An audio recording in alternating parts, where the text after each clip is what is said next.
Donc, je vais fermer le document ici, parce que à force de faire des vecteurs dedans, ça finit par devenir un peu lourd.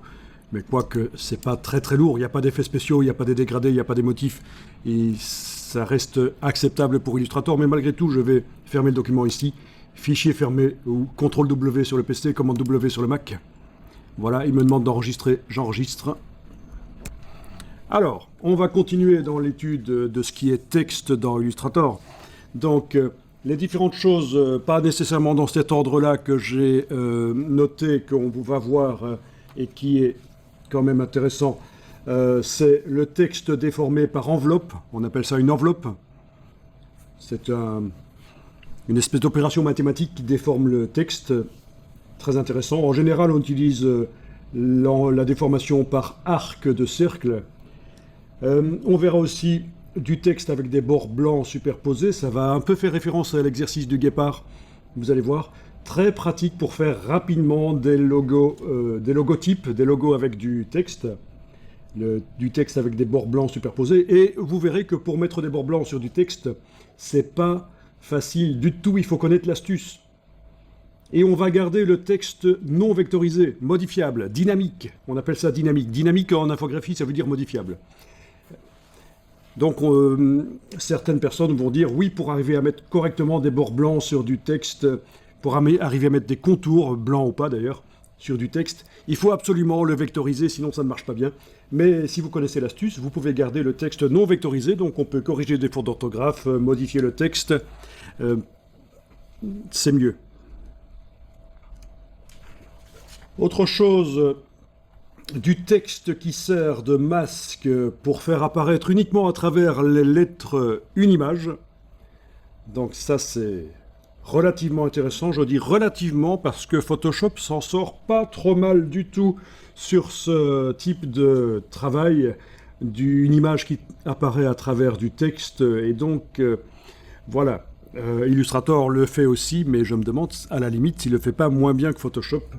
Mais malgré tout on verra. Donc du texte dont les caractères sont créés par une image qui est derrière en fait. Le texte sert de masque. Même chose, mais le texte fait un trou dans une image. Ça aussi, c'est amusant et intéressant comme effet. Et ce sera l'occasion de voir pour la première fois les ombres portées, les effets spéciaux d'ombres portées dans Illustrator. Et voilà, parce que ça amènera un effet de papier découpé, en fait. Intéressant. Donc l'effet papercut.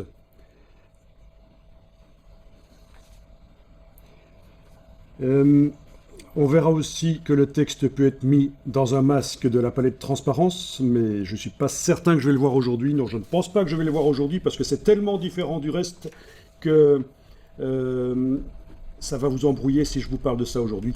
On va rester dans le vectoriel principalement et ne pas utiliser cette fonction de masquage par la palette de transparence. On fera un effet art déco sur du texte avec des fonds décalés. On fera du long texte placé dans une forme géométrique, et là on va utiliser un autre outil qui sera le texte captif.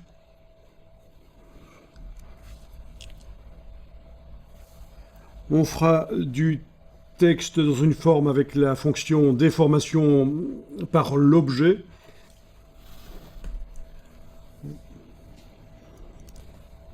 Mais là aussi je vais le garder pour un autre jour en fait. On mettra des contours et des fonds sur du texte.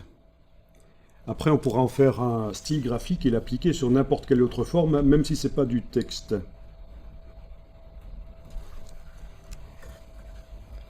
Le texte dans un cartouche auto-redimensionnable, c'est quelque chose qui sera vu aussi, mais un autre jour.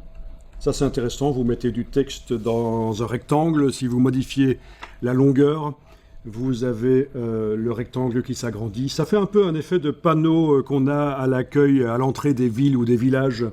Un panneau qui parfois a une largeur qui convient bien en fonction de la longueur du texte à mettre dedans. Donc panneau auto-redimensionnable, c'est relativement peu connu, c'est assez facile à faire. Et aussi, quelque chose d'intéressant, là, le texte le long d'une courbe, très utile pour faire du packaging. Pour faire donc des projets d'emballage. Pouvoir créer une courbe, notamment un arc de cercle, et pouvoir mettre du texte le long de la courbe, c'est pour faire par exemple un effet de boîte de camembert ou des choses comme ça, un effet de packaging rond. Ça c'est bien. Donc voilà en gros ce qui nous attend au niveau de l'étude du texte.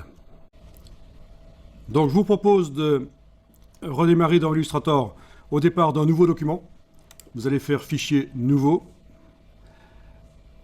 Est-ce que j'ai besoin d'un fond gris pour le document que je vais faire ici? Non.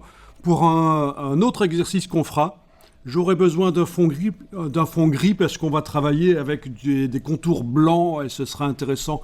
Et donc là, je pourrais peut-être redémarrer d'un des documents qu'on a fait précédemment qui contient déjà un fond gris pour ne pas devoir refaire tout le travail de créer un calque et qui contient un rectangle avec un fond gris.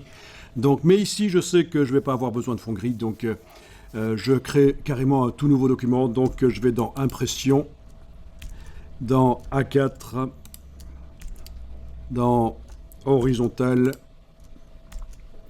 couleur RVB, dans les options avancées. Ok, alors une question que vous pourriez vous poser, c'est quelle est la résolution qu'on met dans le document? Ceux qui sont habitués à Photoshop vont peut-être poser cette question parce qu'ils savent que dans Photoshop, la résolution, ça compte. En réalité, ça compte pas tellement que ça. Si vous finalisez ce que vous faites dans Photoshop, si vous le finalisez dans InDesign, la résolution dans Photoshop n'a strictement aucune importance. Mais si vous imprimez au départ de Photoshop, oui, la résolution, ça compte. Et j'en parle parce qu'on voit ici le réglage ici, les pixels par pouce, 300 pixels par pouce. En réalité, dans Illustrator, on travaille avec des formes géométriques. C'est du vectoriel, c'est des formes géométriques, c'est pas des pixels. Alors pourquoi est-ce qu'on trouve une notion ici de pixels par pouce? Les DPI, comme certains connaissent la version anglaise, les dots per inch, les points par pouce, la résolution. Pourquoi est-ce qu'on trouve ça ici dans Illustrator? Eh bien, on va en parler à un certain moment, surtout quand on va jouer avec les ombres sur les objets. C'est la qualité du rendu des effets spéciaux, en fait. C'est juste pour les effets spéciaux, ce réglage-là. C'est ce qu'on appelle les paramètres de pixelisation. Oui, les paramètres de pixelisation des effets. Donc, voilà, vous n'osiez peut-être pas poser la question, mais voilà, dans Illustrator, on ne définit pas la résolution du document Illustrator. C'est en fait ici la précision des effets spéciaux. Et on en reparlera, et ça peut se modifier une fois que le document est fait, sans problème, et ça n'influence pas la qualité de l'illustration qu'on a faite avant qu'on modifie ce paramètre en cours de route sur le travail d'une illustration. Donc voilà, juste ici, dans les options avancées, c'est juste couleur RVB qu'il faut changer. Je fais Shift Tab pour me débarrasser des palettes. J'ai dû le faire 2 fois. Shift Tab. Parce que la première fois, ça a fait réapparaître des palettes, la deuxième fois, elles ont disparu. Voilà. Alors, vous allez prendre l'outil texte basique et vous allez cliquer sans bouger la souris. Comme ça, vous ne faites pas un rectangle qui contient du texte, vous faites une ligne de texte. Cette ligne de texte, on va l'agrandir avec l'outil de transformation manuelle. En prenant une poignée du coin, oups, j'annule, parce que ça a tourné, voilà. Avec la touche majuscule enfoncée, je lâche le bouton de la souris, puis la touche majuscule.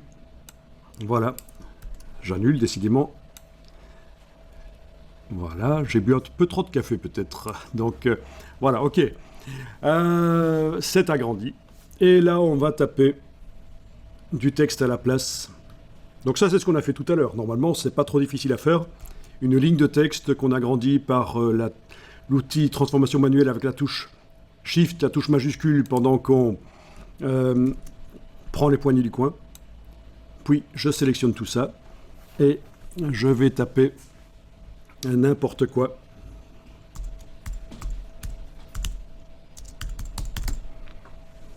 Voilà. Donc, l'étape suivante, logique, choisir la police et choisir enclencher l'alignement optique, l'approche de paire optique. L'approche de paire optique. Donc, on va faire apparaître les panneaux paragraphes et caractères, menu fenêtre, texte, caractère, raccourci CTRL-T si vous voulez. La ligne est bien sélectionnée, on la voit, avec la flèche noire vous l'avez sélectionnée. Vous allez choisir dans la liste ici, vous allez choisir dans quel caractère vous mettez ce texte. Alors il y a deux grandes familles de caractères, il y a les familles, les polices bâtons et les polices avec empattement. Les polices bâtons, ben, c'est quand il n'y a pas les petites pattes. Ici, voilà une police avec des petites pattes, évidemment. C'est ce qu'on appelle les polices à empattement ou les polices sérif. Ça s'appelle aussi les polices sérif, S-E-R-I-F. Et puis, vous avez les autres types de polices qui sont des polices sans les petites pattes au bout, les polices sans sérif. Donc, S-A-N-S, sans. S-E-R-I-F, sans sérif. Donc vous choisissez la police que vous souhaitez. Alors, il y a des polices à éviter. Bien sûr, vous le savez, c'est très mal vu. Les polices vers de terre, comme le Comic Sans, c'est absolument à éviter, sauf si vous avez une très bonne raison de l'utiliser. Voilà. Alors, suivant la police qu'on choisit, parfois le texte s'agrandit, là, sur le plan de travail. Bon, dans ce cas-là, je ne vais pas m'amuser à le réduire, je vais juste agrandir le plan de travail si jamais il a débordé.